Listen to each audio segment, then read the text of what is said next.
If you want to create a folder where you can go ahead and add in file and share it with others forever. So let's say, for example, you have a folder and whenever you add in new files, it is accessible to everyone else. Then what you can do for that is create a folder. So let's just go around over here and let me just name it as shared example. You can name it whatever you want. So let me just name out this folder right here. So now what I'm going to do is I'm going to click on share, and then over here in the link, let me just disable the password and I'm just going to set it as permanent and click on apps and copy out the link. So this shared folder has been created, and now let me just go to the incognito window right here. So if others were able to access this, so if you were to share this out with others, then they'll be able to go ahead and access the contents of this particular folder right here.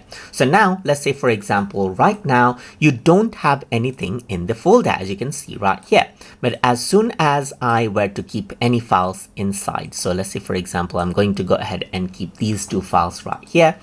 So right now over here in this end, nothing is seen, but as soon as I go ahead and refresh this out right here, you can actually see those two files, as you can see right here, just like this. So if you don't want to share again, then all you need to do now is go to the shared example and click this. Let's say, for example, move this back out. So let's just go ahead and right click and move this out onto other folder, simply out of this folder right here.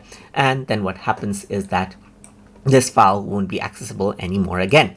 But as soon as I add any file onto this particular folder, it'll be accessible out via that shared link. So that is how you can simply go ahead and then create out shared folder for easy file sharing through Terabox. So I hope you guys learned something as always.